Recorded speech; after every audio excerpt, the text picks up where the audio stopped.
దావీదు, సౌలు వాళ్ళ సైన్యం ఫిలిస్తీయుల్ని చంపి తిరిగి వచ్చారు. ఇశ్రాయేలు నగరాలన్నింటిలో నుండి స్త్రీలు నాట్యం చేస్తూ వాళ్లకు స్వాగతం పలికారు. వాళ్ళు సౌలు 1000 మంది శత్రువులను చంపాడు, దావీదు 10,000 మంది శత్రువులను చంపాడు అంటూ పాడటం మొదలుపెట్టారు. ఇక మిగిలింది అతనికి రాజరికం ఇవ్వటమే. ఆ రోజు నుండి సౌలు దావీదును ఓ కంట కనిపెడుతూ ఉన్నాడు.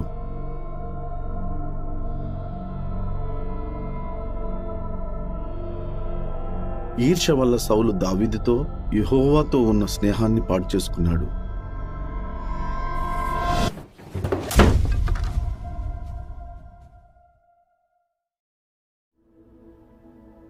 దావీదుకు పేరు ప్రఖ్యాతులు, అందం, బలం, సంగీతంలో ప్రావీణ్యం ఉన్నాయి. అంతేకాదు, సౌలు తర్వాత రాజుగా అభిషేకించబడ్డాడు. ఇదిగో నా పెద్ద కూతురు మేరబు, ఆమెను నీకిచ్చి పెళ్లి చేస్తాను.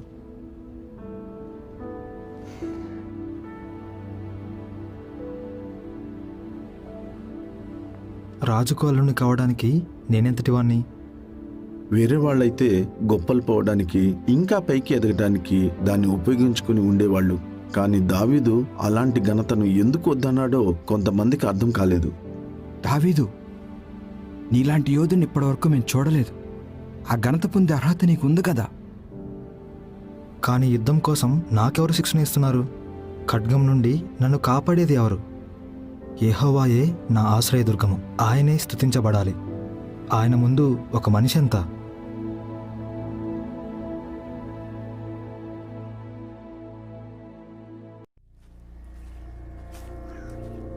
దావీదు సౌలు నుండి పారిపోతున్నాడు. సౌలు కుమారుడు తన స్నేహితుడైన యోనాతాను దావీదును కాపాడడానికి ఒక పథకం వేశాడు. కానీ దావీదు అతన్ని నిజంగా నమ్మవచ్చా? పైగా సౌలు తర్వాత రాజయ్యే అవకాశం యోనాతానుకు ఉంది. దావీదే అతనికి అడ్డుగా ఉన్నాడు.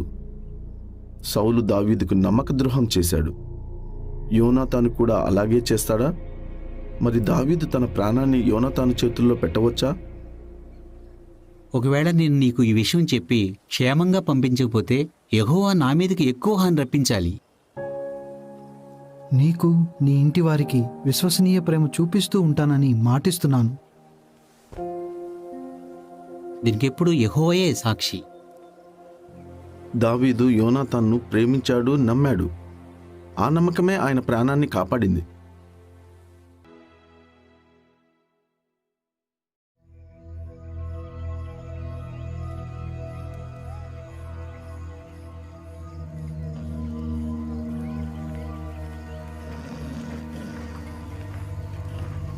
సౌలు దావీదు మీద ఏ మాత్రం దయ చూపించకుండా వెంటాడాడు. దావీదు, అతని మనుషులు ఆకలిని, ఆందోళనను, మరణ భయాన్ని ఎదుర్కొన్నారు.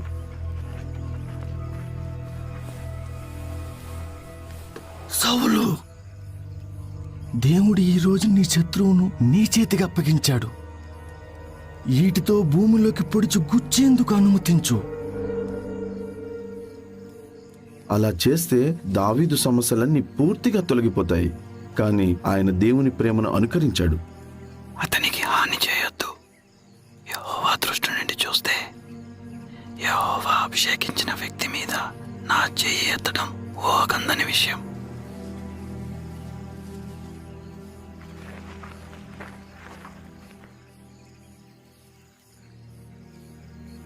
సౌలు దావీదుకు ఎంత కీడు చేసినప్పటికీ తాను ప్రేమించిన, నమ్మకముచ్చిన యెహోవాయే సౌలుకు తీర్పు తీరుస్తాడని అనుకున్నాడు.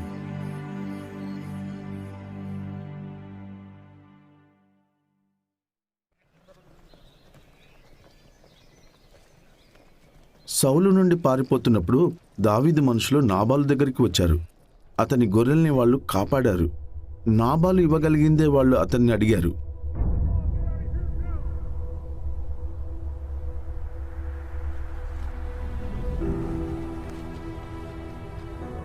దావీదు వెంటనే అతన్ని చంపడానికి బయలుదేరాడు. అందరూ కత్తులు ధరించండి. యెహోవా నిర్దేశాన్ని అడగకుండా దావీదు నాబాలును చంపాలనుకున్నాడు. కానీ యెహోవా నాబాలు తెలివిగల భార్య అయిన అబీగైలు ద్వారా దావీదును ఆపాడు. నా ప్రభు, ఆ నింద నా మీదకి రానివ్వు. నీ మీదకి రక్తాపరాధం రాకుండా, పగ తీర్చుకోకుండా యెహోవాయే నిన్ను ఆపాడు. దానివల్ల నీ హృదయంలో బాధపడకుండా ఉంటావు. నాబాలు మూర్ఖుడైనా అతడు తోటి ఇశ్రాయేలీయుడు కాబట్టి దావీదు అతన్ని ప్రేమించాలి. దావీదు కోపం వచ్చింది. పరిస్థితి మరీ ఘోరంగా తయారవకుండా అబీగైలు అడ్డుకుంది. ఇశ్రాయేలు దేవుడైన యెహోవా స్తుతించబడాలి. ఈరోజు నన్ను కలవడానికి నిన్ను పంపించాడు.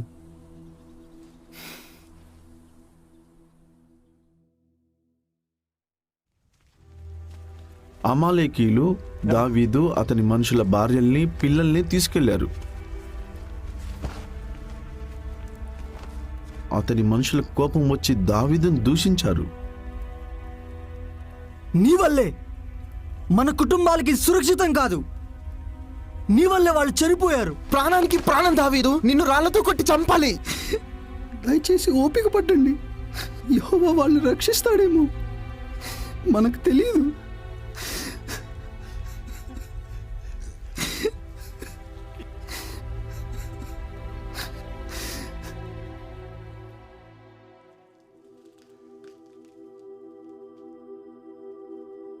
దావీదు యెహోవా సహాయం కోరాడు.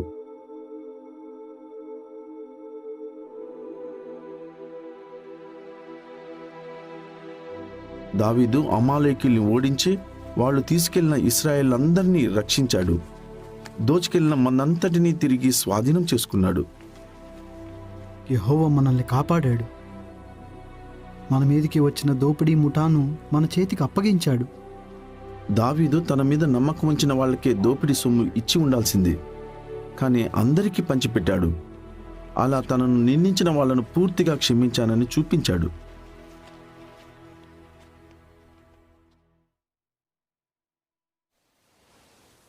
నేను ఇశ్రాయేలు శిబిరం నుండి తప్పించుకొని వచ్చాను. చాలామంది పారిపోయారు, చనిపోయారు. సౌలు, యోనతాన్లు కూడా చనిపోయారు. నీకెలా తెలుసు? నేను అతని దగ్గరికి వెళ్ళి అతన్ని చంపాను.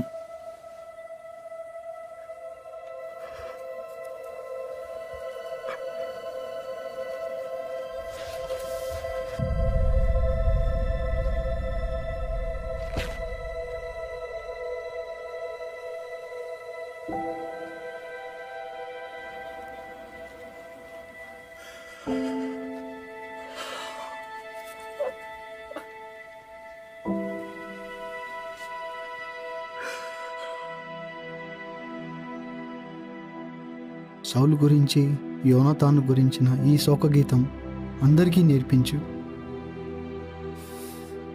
సౌలు, యోనాతానులు బ్రతుకున్నప్పుడు ప్రియమైన వాళ్ళు, ఇష్టులు.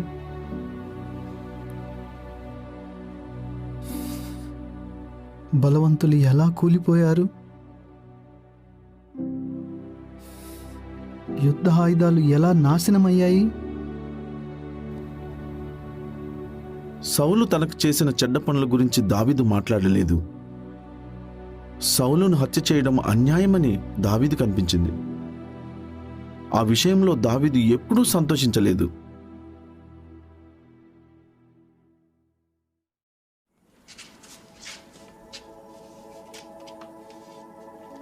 మెఫీబోషెతు అతని తాత దావీదును చంపడానికి ప్రయత్నించాడు. దావీదు రాజైన తరువాత మెఫీబోషెతును తన రాజభవనానికి రమ్మని పిలిచినప్పుడు అతను ఎంతో ఆశ్చర్యపోయి ఉంటాడు.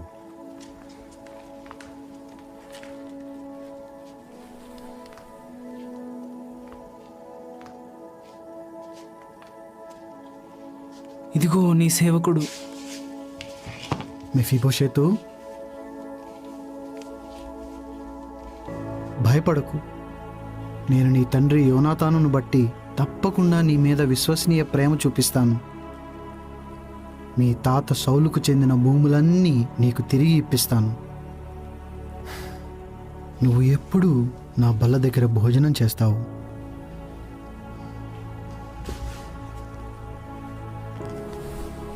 చచ్చిన కుక్క లాంటి నా మీద నువ్వు దయ చూపించడానికి నీ సేవకునైనా నేను ఎంతటి వాణ్ణి. నాతో రా.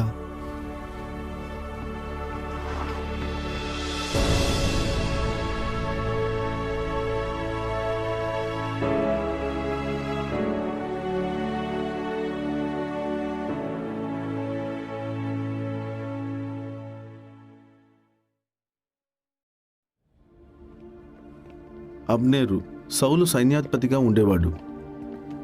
దావీదు రాజైన తర్వాత అతని ప్రత్యర్థికి మద్దతిచ్చాడు. మరి అబ్నేరు దావీదుని కలవడానికి ఎందుకు వస్తున్నాడు?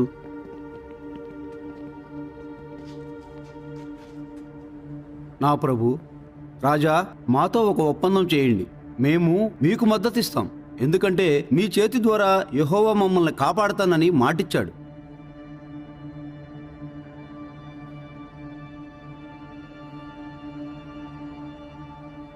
నేను మీతో ఒప్పందం చేస్తాను.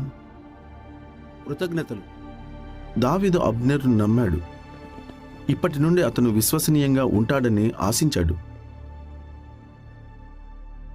కానీ యోవాబు అబ్నేరును నమ్మలేదు. నువ్వు చేసిందేంటి? అబ్నేర్ గురించి తెలుసుగా. నిన్ను మోసం చేసి నీ కదలికలను నువ్వు చేస్తున్నవన్నీ తెలుసుకోవడానికి అతను ఇక్కడికి వచ్చాడు. జాగ్రత్త యోవాబు, పగ పెట్టుకోకూడదు. నిన్ను నువ్వు ప్రేమించుకున్నట్టు సాటి మనిషిని ప్రేమించాలి అని ధర్మశాస్త్రం చెప్తుంది కదా. యోవాబు అపనమ్మకం ప్రతీకారంగా మారింది. తరువాత అతను అబ్నేరును చంపేశాడు. ఇతరుల్ని ద్వేషించేవాళ్ళు చెడే జరుగుతుందని అనుకుంటారు, కానీ ప్రేమించేవాళ్ళు ఎప్పటికీ ఆశ వదులుకోరు.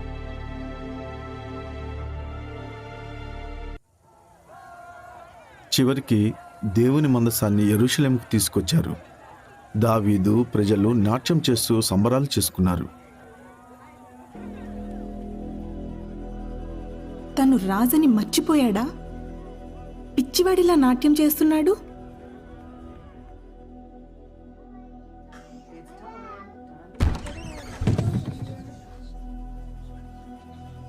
ఇశ్రాయేలు రాజు తన సేవకుల దాసురాల కళ్ళ ముందు తనను తాను ఎంత బాగా గనపరుచుకున్నాడో. ఒక పిచ్చివాడిలా చేశావు. నేను యెహోవా ముందు సంబరాలు చేసుకున్నాను. మీకాలు తనను తాను ప్రేమించుకున్నంతగా ఇతరులను ప్రేమించలేదు.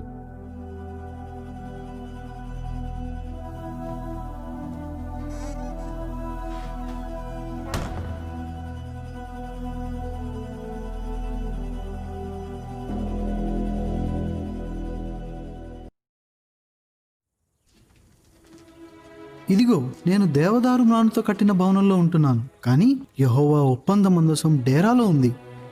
సత్యదేవుడు నీకు తోడుగా ఉన్నాడు. నీ మనసులో ఏముంటే అది చెయ్యి. నేను తొందరపాటుగా ఆ మాట అన్నాను.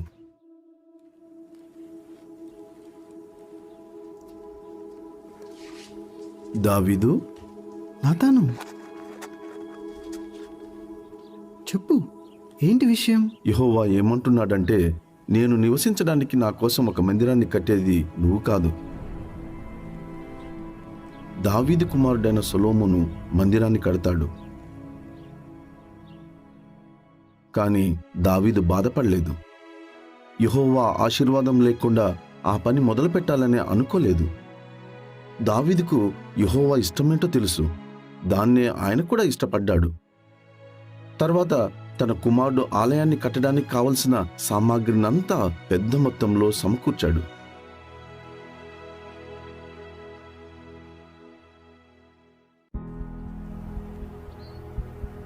దావీదు యెహోవాకు ఎన్నో సంవత్సరాలు నమ్మకంగా ఉన్నాడు.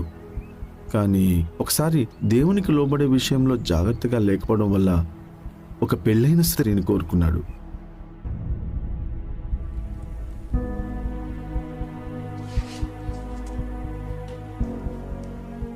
బత్షెబాను తీసుకురండి. దావీదు బత్షెబాలు వ్యభిచారం చేశారు. ఆమె గర్భవతి అయింది. దావీదు తమ పాపాల్ని కప్పిపుచ్చడానికి బత్షెబా భర్తను చంపించమని రహస్యంగా ఆజ్ఞాపించాడు.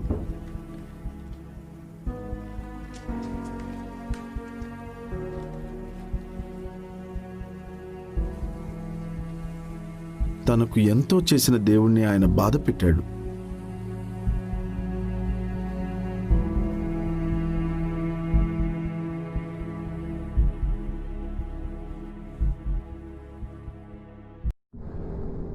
దావీదు జబ్బుపడ్డాడు.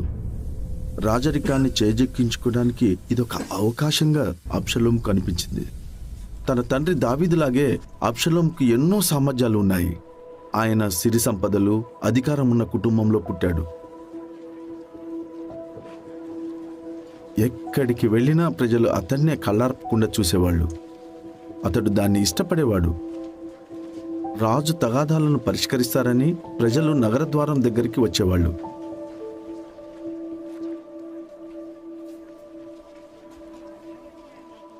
నేను ఈ దేశానికి న్యాయమూర్తిగా నియమించబడితే వ్యాజ్యం కానీ తగాదా కానీ ఉన్న వ్యక్తి నా దగ్గరికి వస్తాడు. నేను అతనికి న్యాయం జరిగేలా చూస్తాను. మీరు రాజవంశంలో పుట్టారు ప్రభు. నా తల్లిది కూడా రాజవంశమే.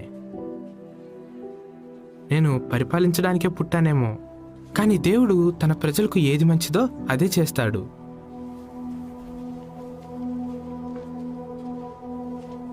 అబ్షలోంకు దావీదు దగ్గరికి వచ్చే ప్రజల పట్ల శ్రద్ధ ఉన్నట్లు పైకి కనిపించినా అతనికి తన మీదే ఎక్కువ శ్రద్ధ ఉండేది.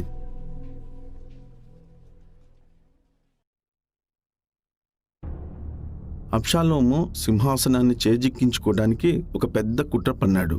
తన సొంత తండ్రి అయిన దావీదురాజు ప్రాణాల కోసం పారిపోయేలా చేశాడు. దావీదు బహూరీము గుండా వెళ్తున్నప్పుడు షిమ్మి దావీదు పక్కనున్న కొండ మీద నడవటం మొదలు పెట్టాడు.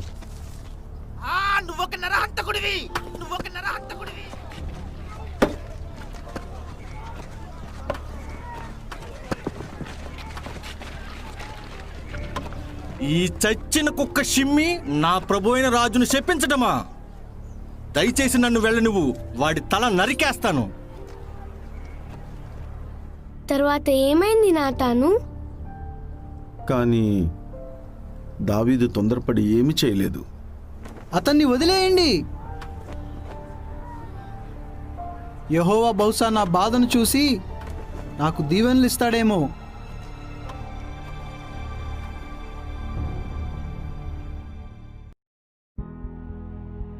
యెహోవా దావీదును రాజుగా ఎంచుకునే సమయానికి యెహోవా సౌలును తిరస్కరించాడు. కానీ దావీదు పరిపాలన మొదలు పెట్టడానికి యెహోవా సమయం ఇంకా రాలేదు. ఆ సమయం వచ్చేంత వరకు ఎన్నో కష్టాలు ఎదుర్కొన్నాడు. ప్రాణాన్ని అరచేతిలో పెట్టుకొని పరిగెడుతూ ఉన్నాడు. ఆఖరికి సొంత వాళ్లే ఆయన్ను చంపాలనుకున్నారు. 22 సంవత్సరాలు గడిచిపోయాయి. చివరికి ఇశ్రాయేల్ మొత్తానికి ఆయన రాజయ్యాడు. రాజైన సౌలు కొంతమంది స్నేహితులు విడిచిపెట్టినప్పటికీ దావీదు దాన్ని సహించాడు. యెహోవా దావీదును ఎప్పుడు విడిచిపెట్టలేదు. కాబట్టి యెహోవా మీద తనకున్న ప్రేమను దావీదు ఎలా వదులుకోగలడు?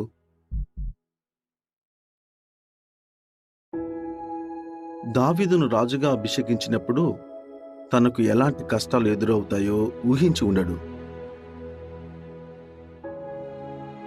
కాని ప్రేమ వల్ల అన్నింటినీ సహించాడు. దావీదు ప్రేమ లేకపోతే ఈర్ష్యపడతాం, గర్వంతో ఉబ్బిపోతాం, అమర్యాదగా ప్రవర్తిస్తాం, స్వార్థంగా తయారవుతాం, త్వరగా కోపం తెచ్చుకుంటామని గ్రహించాడు. ప్రేమ వల్ల దావీదు ఓపిగ్గా, దయగా ప్రవర్తించాడు. గొప్పలు చెప్పుకోలేదు. ఇతరులు చేసిన హాని మనసులో ఉంచుకోలేదు.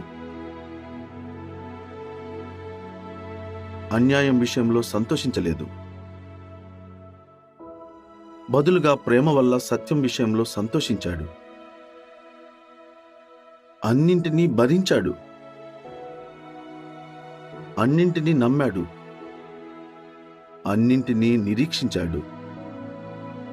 అన్నింటినీ సహించాడు.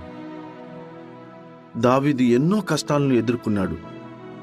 కాని ప్రేమ వల్ల వాటన్నింటినీ తట్టుకోగలిగాడు. కొత్త లోకంలో దావీదు మళ్ళీ బ్రతికినప్పుడు ప్రేమలాగే ఆయన ఇక ఎప్పటికీ చనిపోడు.